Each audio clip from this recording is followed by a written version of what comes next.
1999 பாலாவுடைய திரைப்படம் வெளிவருகிறது. சேது என்கிற திரைப்படம் வெளிவருகிறது. அன்றைக்கு அந்த படத்தோடு சேர்ந்துதான் முதல்வன் படம் ரிலீஸ் ஆனது. பரபரப்பான பல படங்களுக்கு நடுவிலே சேது வருகிறது. சேதை பார்ப்பதற்கு யாருமே இல்லை.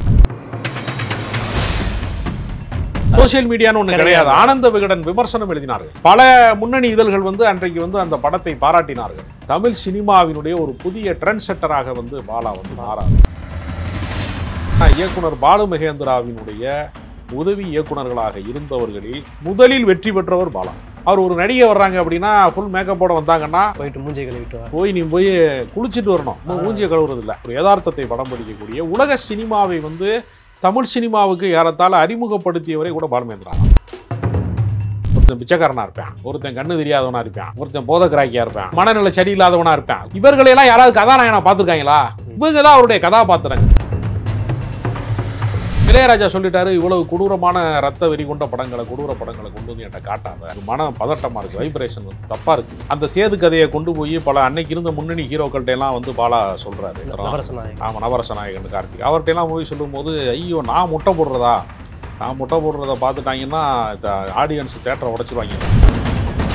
இதெல்லாம் அவருடைய நடிப்பு திறமைக்கு தீனி போட்டதாகவோ அல்லது அவர் ரிஸ்க் எடுக்கிறதுக்கு ஒரு பெரிய வாய்ப்பா இருந்துச்சு. தானே விரும்பி தான் விஷால் புயல் நடிக்கிறார். ஒவ்வொரு படைப்பாளிக்குமே அவர்கள் எதை ரசிக்கிறார்கள் அப்படின்னா அவங்க ஆழ் மனதில் ஒரு தேர்வு இருக்கு. ரசனைங்கிறது வெளியில இருந்து ஒன்று சொல்றது கிடையாது. ஒரு காலகட்டம் வரைக்கும் அதுவே அவருக்கு சக்சஸா இருக்கு. ஆனா அதே விஷயம் மீண்டும் என்ன ஆகுதுன்னா சக்சஸ் ஃபார்முலா இல்லை. நான் கடவுள் படத்துல ஆர்யா தேர்வாகிறதுக்கு முன்னாடி அஜித்குமார் அவர்கள் தான் தேர்வானாரு. பெரிய கதாநாயகர்கள் இவர் சொல்றதுக்கு உடன்பட மாட்டாங்க. கமர்ஷியல் குதிரையா ஓடிக்கிட்டே இருக்கிற ஹீரோக்கள் இந்த மாதிரி எக்ஸ்பெரிமெண்ட் படம் எடுக்கிற டைரக்டர் பின்னாடி போறது கிடையாது.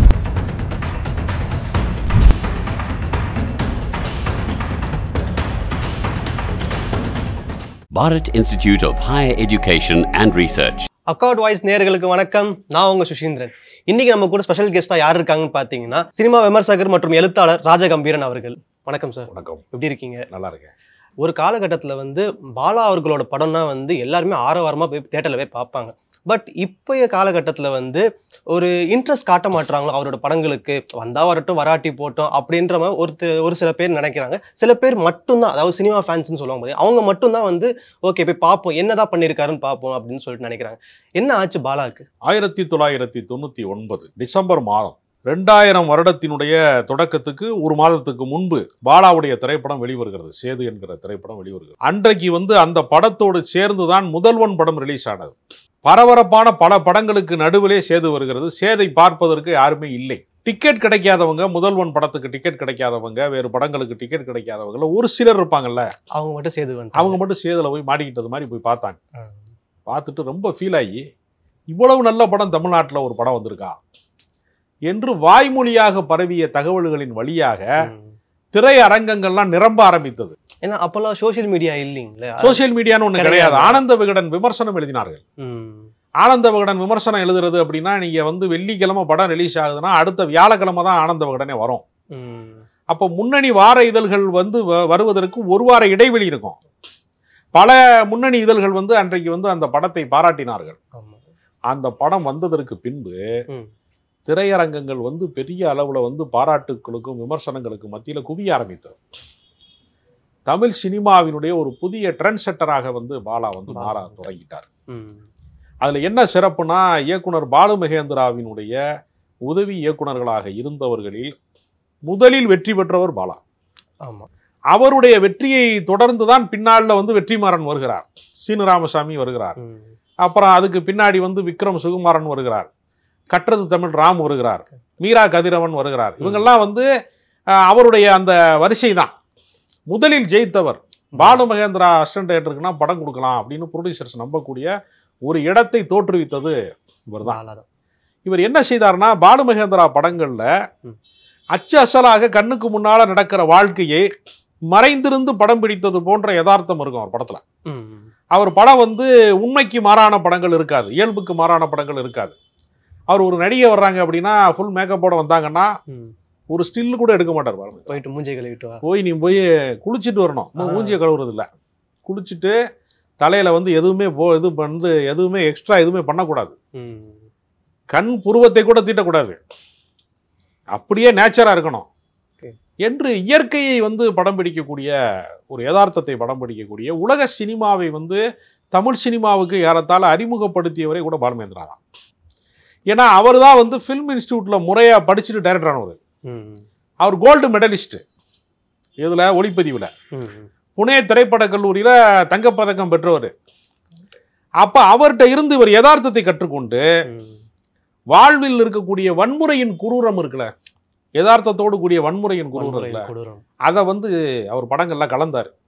அதுதான் நந்தா, பிதாமகன், இதுலாம் பார்த்தீங்கன்னா ஆக்ஷன் வந்து டெரரா இருக்கும். ஆமா, ரொம்ப ராவா, அப்படியே ரொம்ப ராவா இருக்கும். ஆமா, ஏன்னா நீங்க கதாநாயகன் வந்து நீங்க எம்ஜிஆர் வந்து ரிக்ஷாக்காரனா நடிப்பாரு. ஆனா பாத்தீங்கன்னா அவர் கோவணம் கட்டினா கூட சலவையாதையும் கட்டியிருப்பாரு, ஷூ போட்டிருப்பாரு. அவர் தமிழ் சினிமாவில் வந்து கதாநாயகனுக்கு என்று சில பிரத்யேகமான பல விஷயங்கள் இருக்கும். அப்படி எதுவுமே அவர் இருக்காது. அவர் படத்துக்கு வந்து கதாநாயகனா வர்றவன முதல் வேலையை தலையை கழிச்சு போட்டுருவார். சட்டை அழுகு சட்டை தான். நீங்க சாதாரணமா சாலை ஓரங்கள்ல வந்து நீங்க யாரை பார்க்க விரும்ப மாட்டீங்களோ அந்த முகங்கள் இருக்குல்ல, நீங்க வந்து சாலை ஓரம் விளிம்புல வந்து எங்கேயாவது ஒரு ரோட்ட ஓரத்துல ஒருத்தன் கீழே விழுந்து கிடப்பேன், ஒருத்தன் பிச்சைக்காரனா இருப்பேன், ஒருத்தன் கண்ணு தெரியாதவனா இருப்பேன், ஒருத்தன் போதக்கிராக்கியா இருப்பேன் இல்லையா, இக்னோர் பண்ணிட்டு ஒருத்தன் மனநிலை சரியில்லாதவனா இருப்பேன், பஸ் குறுக்க போயிட்டு இருப்பேன், அவன் மாட்டுக்கான். இவர்களையெல்லாம் யாராவது கதாநாயகனா பார்த்துருக்காங்களா? இவனையெல்லாம் வந்து பார்த்துடக்கூடாதுன்னு நினைப்பாங்க பல பேர். இவங்க தான் அவருடைய கதாபாத்திரங்கள். வெட்டியானா வந்து புனம் எரிக்கிற ஒரு கேரக்டர் கதாநாயகனா வந்து பிதாமகன்ல காட்டுவார். எல்லாவற்றிலையுமே நீங்க பார்த்தீங்கன்னா அவருடைய கதாநாயகர்கள் என்பது விளிம்பு நிலை மனிதர்கள். ரொம்ப ஒரு எக்ஸ்ட்ரீமான படங்களை அவர் எடுத்தார். அவர் மீது இருக்கக்கூடிய பிரமிப்பு என்பது பிதாமகன் வரைக்குமே நீடிச்சிச்சு. அதுக்கு பின்பு அவருடைய திரைப்படங்கள்ல நான் கடவுள் வந்து ஒரு பெரிய இது ஒன்று. அந்த கிளைமாக்ஸ் பல பேருக்கு பிடிக்கல, குறிப்பா இளையராஜாவுக்கே பிடிக்கல. இளையராஜா சொல்லிட்டாரு, இவ்வளவு கொடூரமான ரத்த வெறி கொண்ட படங்களை, கொடூர படங்களை கொண்டு வந்து என்கிட்ட காட்டாத, எனக்கு மன பதட்டமா இருக்கு, வைப்ரேஷன் வந்து தப்பா இருக்கு, இனிமே வராதன்ட்டார். அதுக்கு பின்பு ஒரு பரதேசின்னு தேயிலை தோட்ட தொழிலாளர்களுடைய கொத்தடிமைகளாக எப்படி வந்து கூட்டம் கூட்டமா போனாங்க அப்படிங்கிற படத்தை வந்து அவர் எடுத்தார். இப்படி பல வித்தியாசமான பரிச்சார்த்த முயற்சிகளை கதாநாயகர்களுக்காக, ஹீரோக்களுக்காக காம்ப்ரமைஸ் பண்ணிக்கிற படங்களை எடுக்காம தான் நினைத்த படத்தை வந்து அவர் எடுத்தார். அதனுடைய ஒரு தொடர்ச்சி தான் இப்ப கடைசியா வந்த வணங்கான் வரைக்கும்.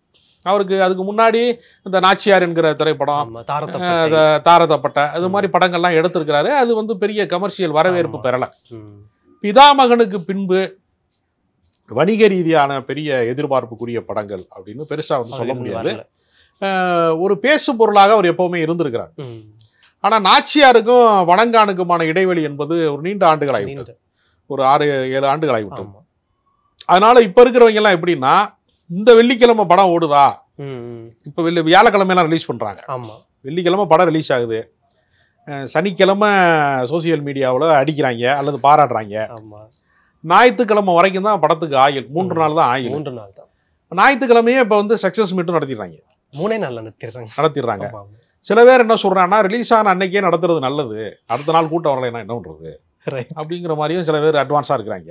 குறிப்பாக அந்த கொரோனா பேரிடர் காலம் வந்ததுக்கு பின்பு ஓடிடி தளங்களுடைய பார்வையாளர்கள் எண்ணிக்கை வந்து ரொம்ப பெரிய அளவுல மில்லியன் கணக்குல பல கோடி பார்வையாளர்கள் உருவாயிட்டான். இந்த வியூவர்ஸ் இருக்கான் இல்லையா, அவன் என்ன பண்றான்னா உலக படங்கள் எல்லாமே பார்க்கறான். உலகத்தின் ஆகச்சிறந்த படங்களை வந்து முன்னாடி எல்லாம் என்ன செய்வான்னா, சிடி இருக்கிற காலத்துல பர்மா பஜார் பக்கம் போய் தேடுவாங்க. ஒரு சிலருக்கு தான் உலக படமே கிடைக்கும். அப்படி ஒரு காலம் இருந்துச்சு. இப்ப எல்லாருக்கும் எல்லாம் கிடைக்குது. இன்னைக்கு பார்வையாளர்கள் வந்து அதிகமான படங்கள் பார்ப்பவனாவும், படைப்பாளியா இருக்கிறவன் ஒரே ட்ராக்ல பயணிக்கிறான்.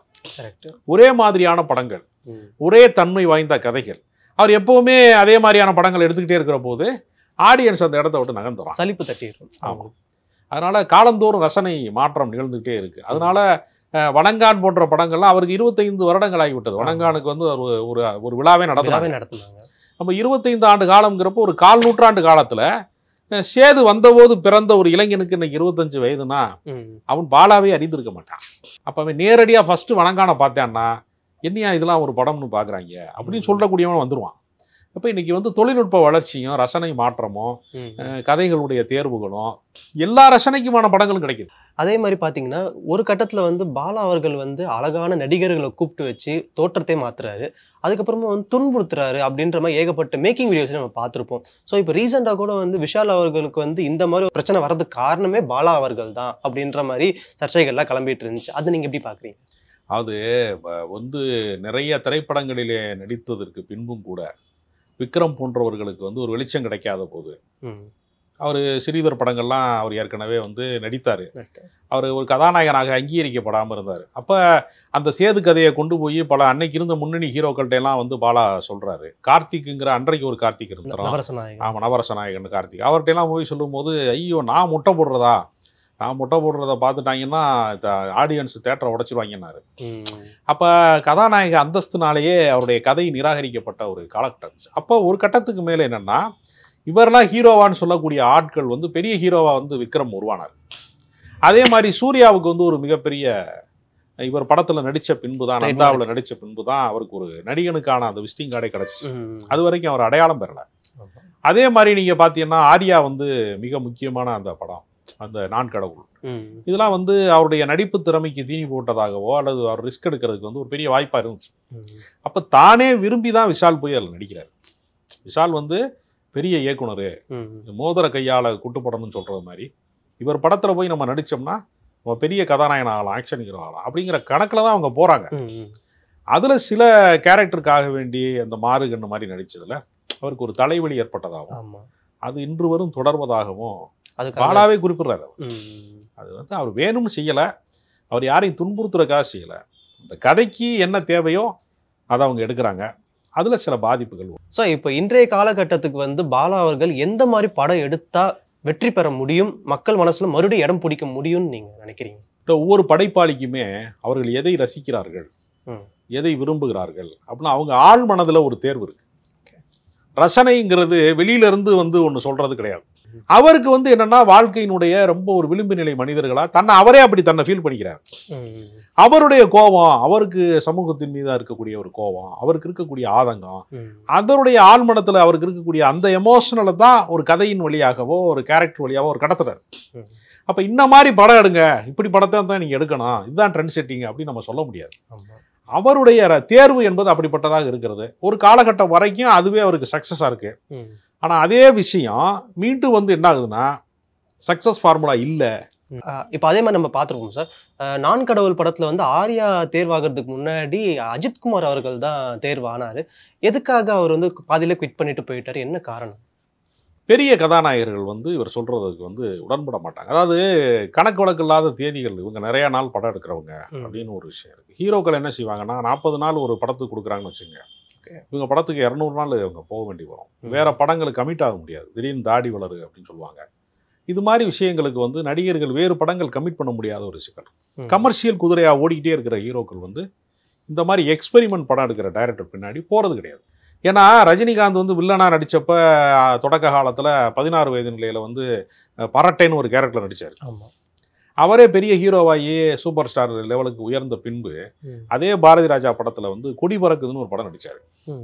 அந்த படத்தை பார்த்தவங்க சொன்னாங்க, இது பாரதி ராஜா படம் மாதிரியும் இல்லை, ரஜினிகாந்த் படம் மாதிரியும் இல்லை, ரெண்டு கட்ட படமாக இருக்குன்னாங்க கொடி பறக்குது. அது மாதிரி தான் ஹீரோக்கள் படம், அதுக்கு ஒரு தனி வகை இருக்கு. ஒரு கஜினி மாதிரி படம் பார்க்குறாங்க, நந்தா மாதிரி படம் பார்க்கறதுக்கும் கஜினி மாதிரி ஒரு படமா, ரெண்டும் ஒரே ஹீரோ தான். இந்த ரசனை வேற, அந்த ரசனை வேற. உங்கள் கருத்துக்களை ஷேர் பண்ணதுக்கு ரொம்ப நன்றி சார்.